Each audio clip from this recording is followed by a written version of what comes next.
Monsieur le ministre, mesdames et messieurs les parlementaires, mesdames et messieurs les présidents de filiales de groupes étrangers, cher Raymond Soubi, mesdames et messieurs, soyez vraiment les bienvenus au Palais d'Iéna pour cette 19e édition des États de la France, consacrée donc cette année aux fondamentaux de l'attractivité de notre pays pour les entreprises étrangères.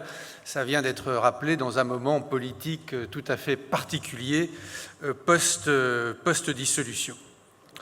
Mais vous l'avez probablement entendu, notre Premier ministre a récemment appelé à un réveil européen face à la concurrence internationale, autrement dit à un Europe First dans nos marchés publics, dans notre attitude économique. Effectivement, la question de l'attractivité va se poser autant au niveau européen qu'au niveau national. Il n'y aura pas de solution miracle en dehors d'une stratégie européenne concertée. Or, pour reprendre les termes de Paolo Gentiloni, ancien commissaire européen aux affaires économiques, nous vivons la fin d'une illusion européenne, l'illusion d'une énergie bon marché grâce au gaz russe, d'un marché chinois ouvert sans limite à nos exportations et d'une sécurité assurée par les États-Unis. L'énergie sera toujours plus dépendante des vicissitudes géopolitiques, même si la France subit moins que d'autres la dépendance aux énergies fossiles grâce au nucléaire. La Chine ne cesse d'inonder nos marchés, non seulement de produits bas de gamme, mais aussi de biens technologiques qui n'ont plus rien à envier aux nôtres quand ils ne définissent pas de nouveaux standards.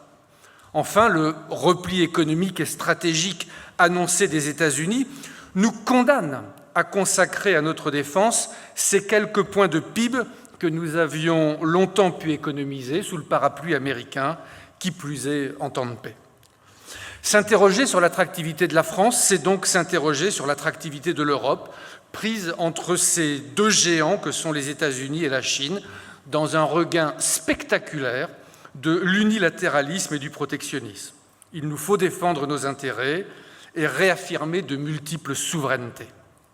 Dans les faits, les électrochocs n'ont pas manqué ces dernières années pour nous inciter à reprendre à bras-le-corps notre destin, notamment à travers une relocalisation de notre industrie. Dès la fin de l'épidémie du Covid, un plan de réindustrialisation France 2030 a été lancé dans le cadre de l'Union européenne pour enrayer la chute de l'industrie dans notre PIB et en nombre d'emplois, en prenant la transition écologique et énergétique comme autant d'opportunités. L'innovation a également été soutenue, notamment l'intelligence artificielle et les nouvelles technologies. La loi Industrie verte 2023 vise quant à elle à faire de notre pays le leader européen en la matière. Néanmoins, la route reste encore longue pour une vraie réindustrialisation puisque cette année 2024 est marquée par de nombreuses fermetures d'usines. D'autre part, si nous occupons toujours la première place en termes de nombre de projets d'investissement étrangers, le nombre d'emplois par projet reste en deçà de la moyenne européenne. Un autre de nos talons d'Achille est assurément la faiblesse chronique de notre effort de recherche, toujours inférieur à la moyenne de l'OCDE. Il nous faut donc trouver le chemin conduisant à une activité pérenne, riche en emplois et en innovation. Ici, au CESE, en quelques mots, je souhaiterais relier réindustrialisation, attractivité et dialogue démocratique, thématique abordée dans notre dernier rapport annuel sur l'état de la France et des Français. Comme le montre notre enquête d'opinion, près d'un quart de nos concitoyens pensent que la démocratie n'est pas le meilleur système politique existant, surtout si elle s'avère impuissante à surmonter les crises, à enrayer les inégalités et la perte de pouvoir d'achat. Il est d'ailleurs probable qu'une bonne part de la montée des populismes et des autoritarismes à travers le monde est liée au déclin de l'emploi industriel et des sécurités qu'il offrait. Renforcer l'attractivité de notre pays, c'est donc aussi renforcer l'assise de notre démocratie.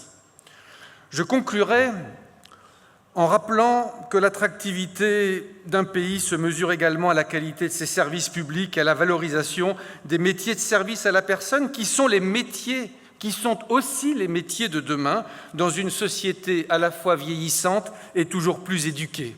La santé, la sécurité, la justice, l'éducation, la qualité des infrastructures sont des investissements publics qui contribuent grandement à l'attractivité de notre pays. Renforcer les services publics n'est donc pas une folie, renforcer leur efficience est une nécessité. Il en va de même pour les métiers du soin et des services à la personne, à commencer par la garde d'enfants ou la prise en charge des personnes dépendantes qui pèsent souvent très lourd sur les salariés, sur vos salariés. Nos voisins allemands en savent quelque chose avec un temps d'emploi à temps complet des femmes bien inférieur au nôtre. D'ailleurs, notre Assemblée, dans cet esprit, a défendu récemment la mise en place d'un véritable service public de la petite enfance, tout comme des modalités de financement de la perte d'autonomie. Qualité de la main-d'œuvre, développement de la recherche, souci de la performance environnementale, services publics performants et accessibles, démocratie sociale, les facteurs d'attractivité sont multiples, les sujets ne manquent pas. Aussi, je vous souhaite d'excellents travaux et je vous remercie d'avoir choisi le CESE pour les conduire. Belle journée.